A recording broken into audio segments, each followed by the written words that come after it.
quando a gente se acostuma com o sagrado, com o santo.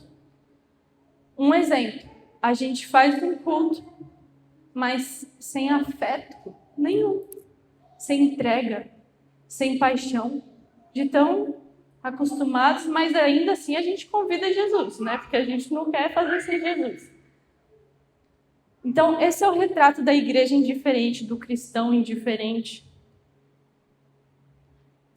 A mulher do perfume, ela entra chorando, ela lava os pés de Jesus com lágrimas, ela enxuga os cabelos e derrama o perfume.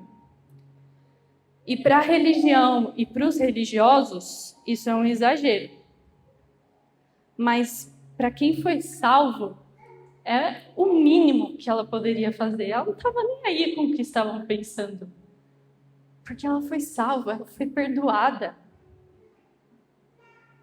Então, o ápice dessa mensagem para mim é entender que quem muito foi perdoado, muito ama. A nossa indiferença... Deixa eu beber uma aguinha.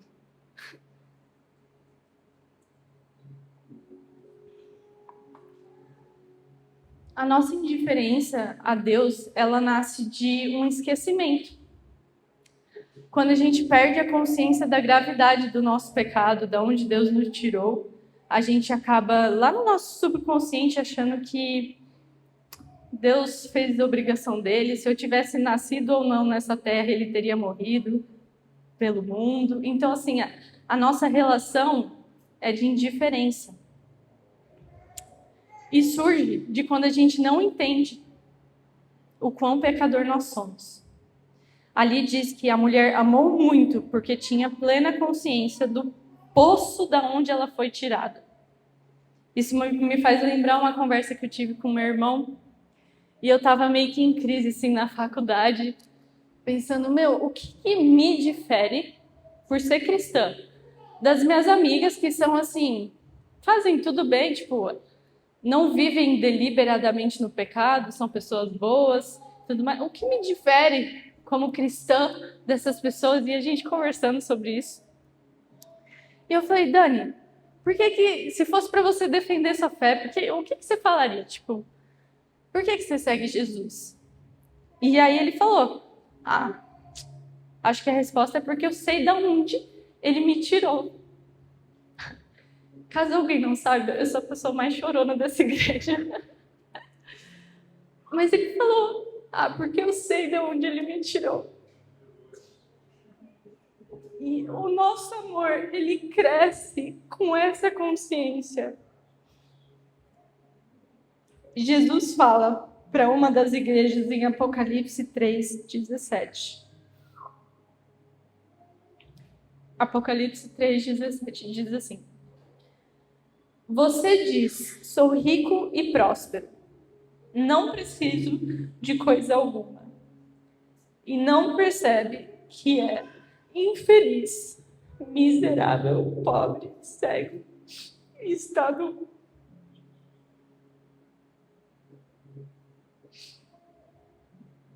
Irmãos, a gente precisa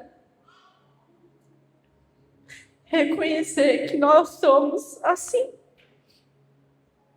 Que nós somos infeliz, miserável, pobre, cego, nu. E que nós precisamos do Senhor. Quantos de nós a gente acha que a gente não precisa de coisa alguma? Tá tudo na paz, assim, você vai vivendo. Tá tudo tranquilo, meu casamento tá tranquilo, minha vida na igreja tá tranquila, não tem nada demais acontecendo. Você acha que você não precisa de coisa alguma, quando, na verdade, no seu interior você tá infeliz, você é miserável. Então, Jesus ele não está falando sobre quantidade de pecados, que a gente pode entender, achar, né, que a mulher, ela tinha muitos pecados, e por ser muito perdoada, ela muito amava Jesus.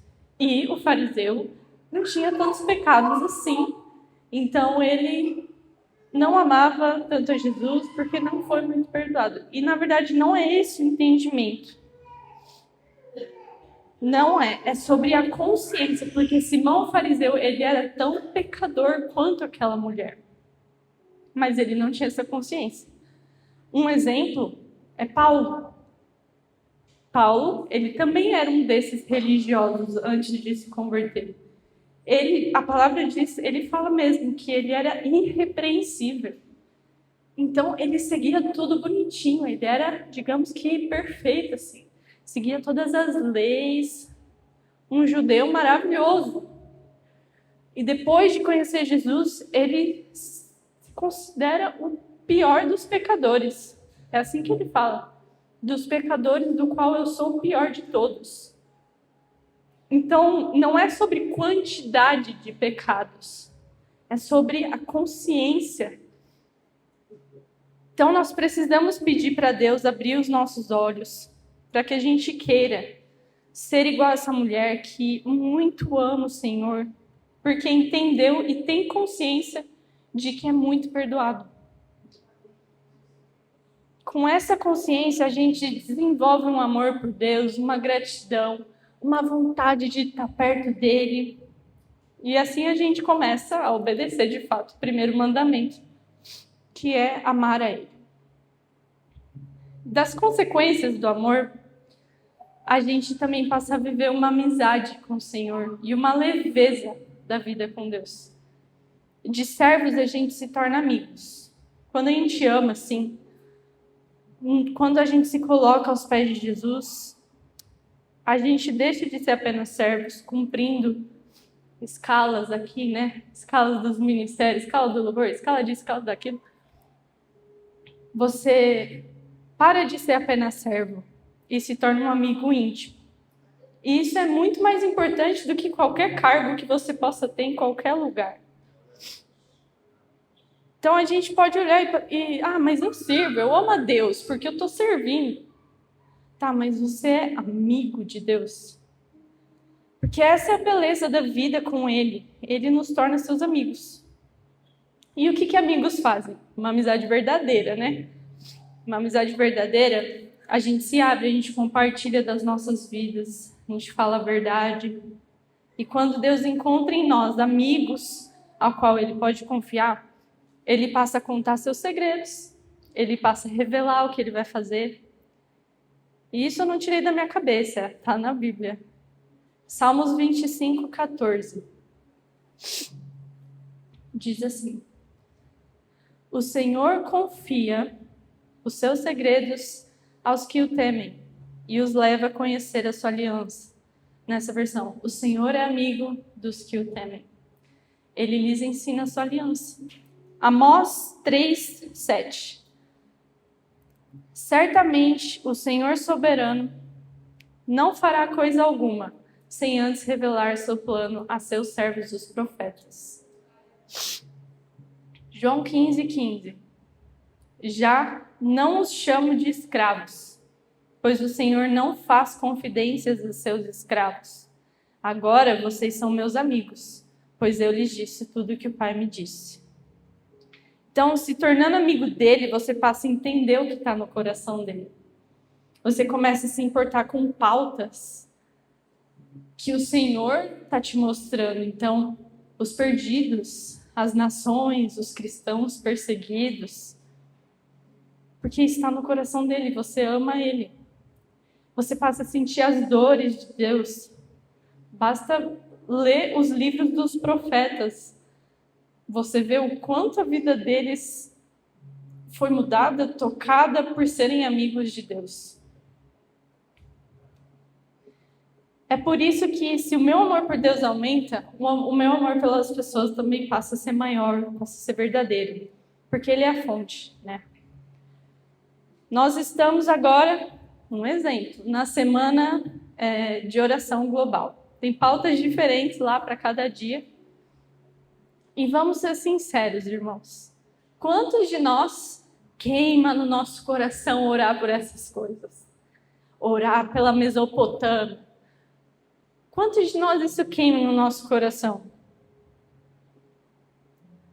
A gente está muito mais interessado em orar por si, orar pelos nossos planos, pela nossa família, e tudo focado no eu, né? Não que isso seja errado, a gente precisa orar por essas coisas.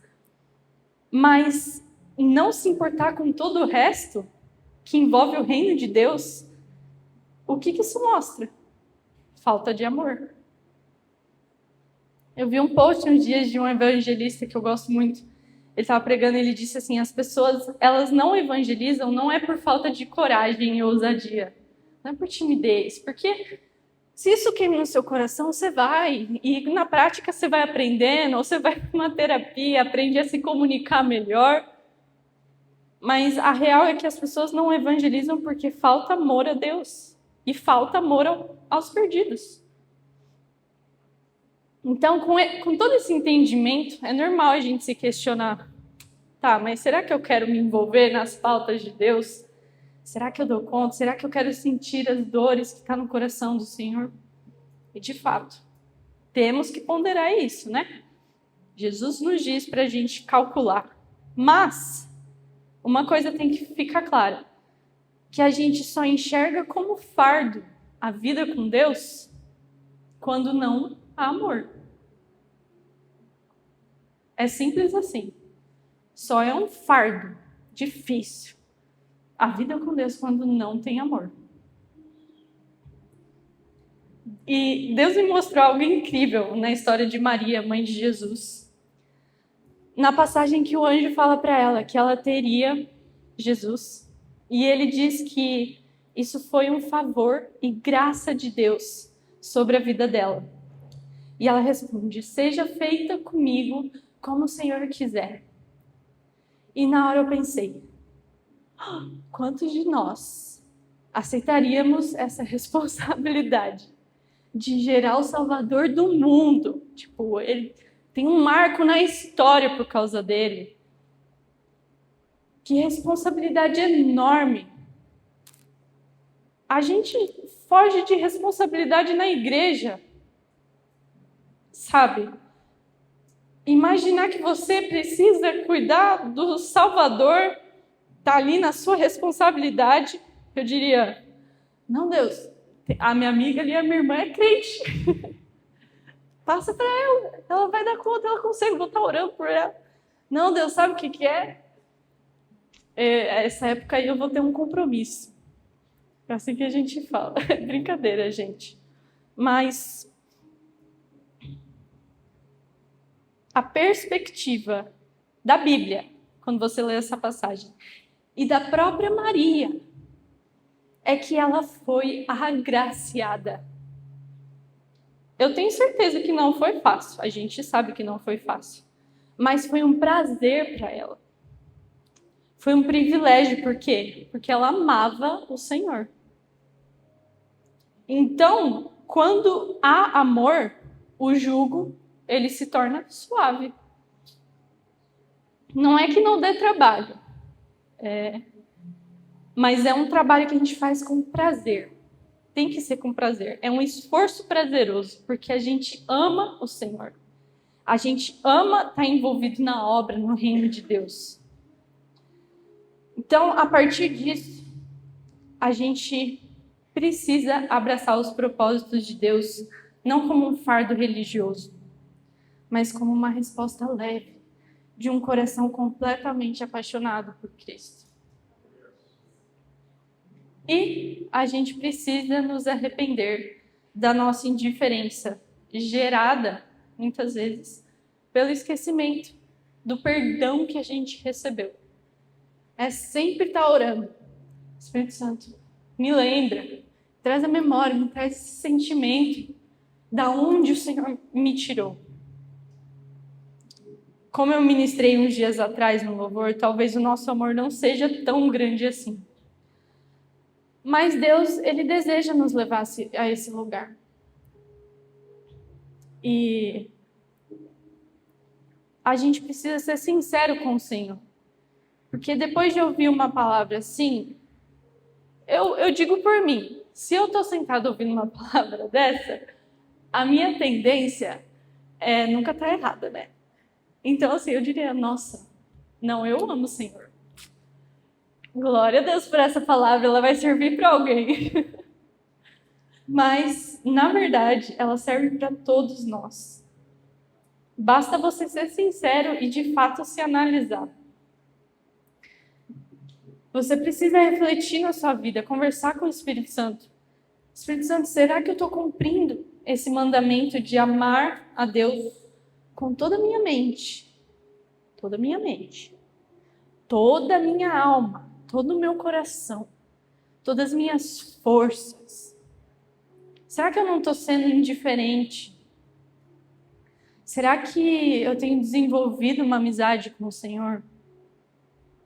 E se não tiver, a gente entrar nessa jornada de descobrir o amor de Deus, de descobrir o que em você desagrada a Ele, de buscar conhecê-lo, de desenvolver esse amor extravagante pelo Senhor. Tem coisas que a gente acha que a gente está no direito de sentir e de agir de tal forma. Um exemplo. Tô grávida, né? De 8 meses. E aí a gente passa por muitas coisas. É náusea no começo. É não sei o quê. Aí você descobre outra coisa. Aí daqui a pouco você não aguenta mais respirar. E aí, mudança de humor. E, gente, um monte de coisa. E aí eu posso pensar, eu posso começar a reclamar, agir com grosseria. Ah, não, é minha mudança de humor da gravidez. E reclamar, agir dessa forma e tudo mais, é justificável nesse caso? Não, não é. Diante de Deus, não é. E ao estudar tudo isso, eu comecei a orar. Espírito Santo, me mostra os meus erros, os meus pecados, porque de verdade eu tô achando que eu tô no meu direito aqui. Não, tipo, toda mulher passa por isso, então é normal.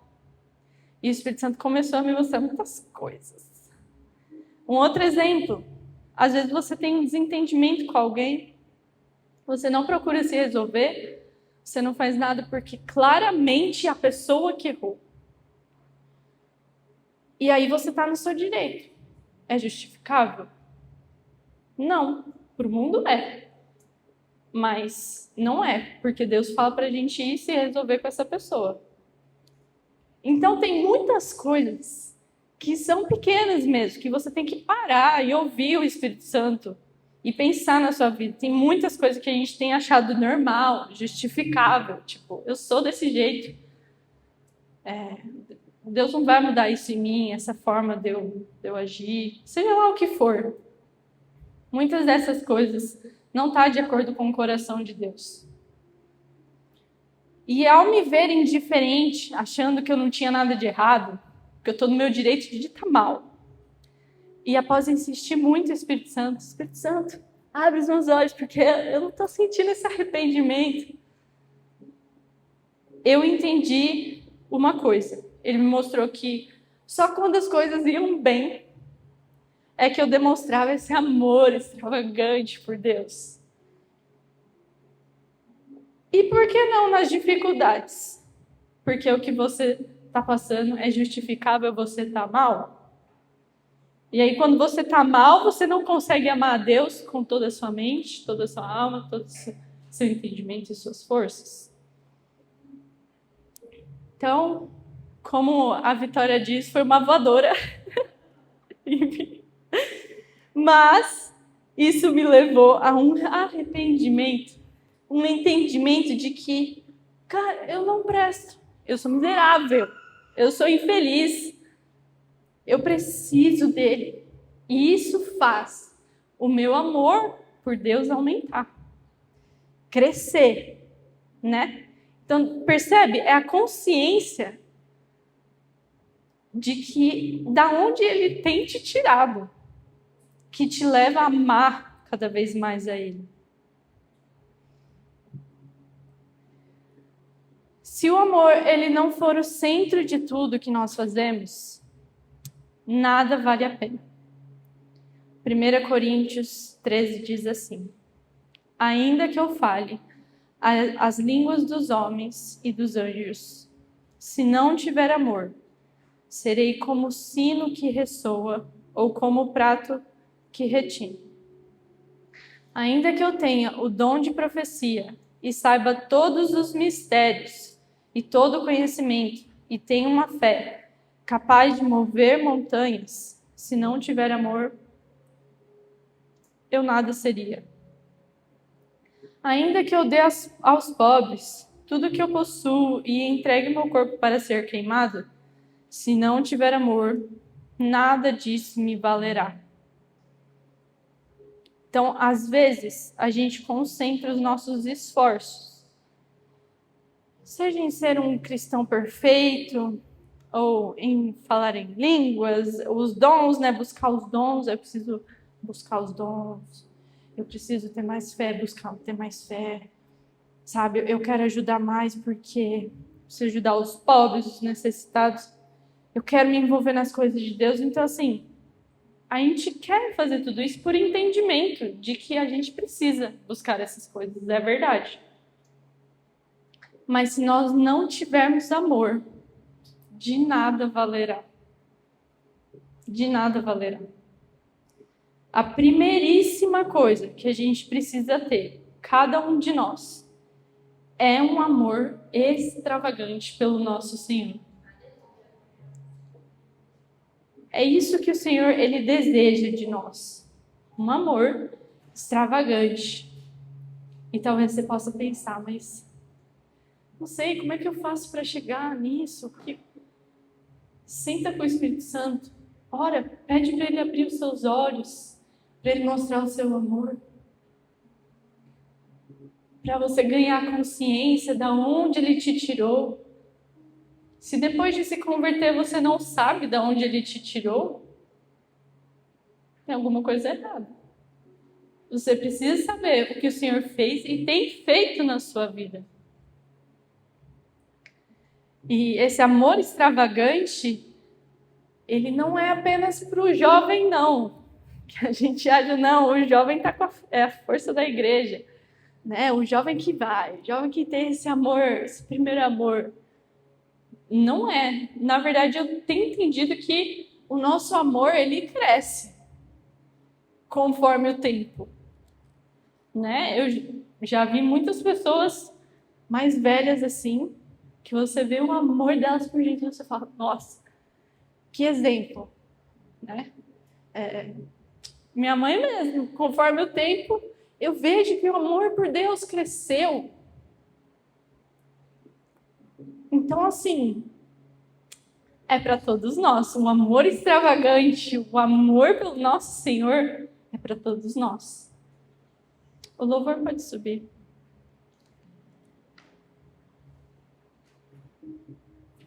A gente precisa mirar nisso. E antes de fazer qualquer coisa, antes de buscar qualquer coisa, procurar amar a Deus de verdade. E aí depois, desenvolvendo amizade com o Senhor, é que Ele faz o resto acontecer. Amém? Eu creio que nós podemos ver as nossas crianças amando a Jesus, sabe? Os nossos jovens com esse amor extravagante, entendendo os seus pecados, entendendo de onde Jesus os tirou. E a gente mesmo desenvolvendo um amor, uma amizade com Deus. Assim a gente vai viver os propósitos dele com leveza. A gente vai viver os propósitos dele com garra, com alegria, sabe? Nós precisamos buscar isso, porque quando a gente começa a perceber, achar que isso é um fardo, é porque está faltando amor. Eu gostaria que a gente se colocasse de pé agora. Vou fazer uma oração. Se puderem fechar os seus olhos.